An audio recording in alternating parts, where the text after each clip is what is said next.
because the ultimate goal here is that we get the psychological edge on our prospects in order to tilt the negotiations in our favor and get the sales. So the first thing that I want to talk about, the first agent of influence, is perceived value. It's really important that you understand the difference between real value and perceived value. Now, real value is related to the actual manufacturing cost, delivery cost, the price of the product. In layman's terms, the real or actual value is what the product is actually worth without any outside expectations from the consumer. Whereas perceived value is the intangible value. Obviously, our currency is much like this, where the real value of the dollar is the same as the 20, is the same as the 50, is the same as the 100, but the perceived value of those instruments are very different because what's written on them. Perceived value is what consumers think the product is actually worth. As marketers, we create intangible value to make up for the real value, and that's where we make our profit. And I think it's most important here that you realize all value is subjective. I was working for a company, consulting for them, and I outlined all of their cost of goods to figure out exactly what our profits were going to look like. And they were printing t-shirts, and I had mapped out the entire cost of goods down to the napkins being used in the process, the amount of time, the breaks, the lighting, the utilities, everything on the manufacturing floor to produce these t-shirts. And I came back and said, okay, your cost of goods is $20 a t-shirt, and you're selling them between $19 and $21. Like, we need to increase this price here. We need to figure out what our operating expenses are. And the COO's response was, wait, that's not the cost of goods. The cost of goods is $2.52. And my response, okay, where did you get that from exactly? I've got an itemized list here of what I see the cost of goods, or what I've calculated them to be. And he says, well, it's the shirt and the ink. If I print one color, it's this much. If I print two colors, it's this much. It's $2.52. Well, it's not really the same. So if you have a look at Air Jordan shoes. Shoes are a great example of this. The actual value to produce a pair of shoes is probably very minimal, especially when they're coming from Vietnam or China or something like that. But the Air Jordan silver shoes are $60,000.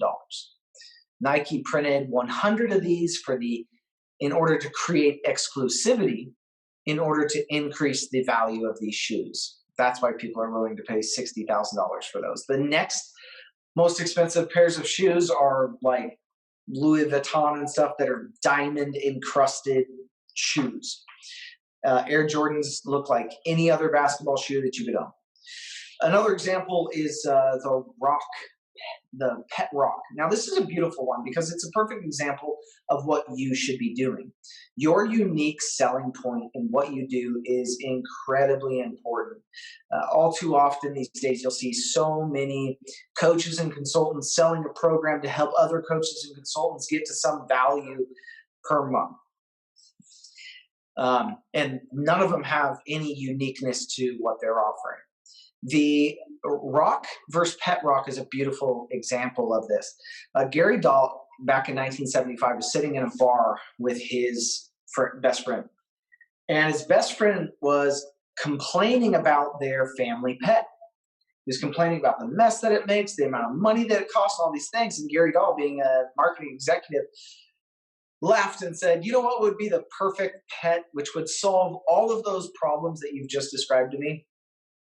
A pet rock. And they laughed about it. Gary was serious. He went on to create this pet rock. The costs were like nothing. He ended up getting the rocks from some beach in Mexico, a penny a piece. And then he He was a advertising executive, marketing executive, of course. So he had a print to run for a customer. He threw in the user manual for this pet rock as an add-on job. Ended up getting it for free. The straw that he put in the boxes was nearly free. It was only the cardboard cutouts for the boxes that he had to create, which were his biggest expense, coming in at like 20 cents. So his costs were nothing. He sold these for $4 a piece, mostly because he put a story behind it, and that's the most important aspect of creating any kind of perceived value, is putting a story behind it.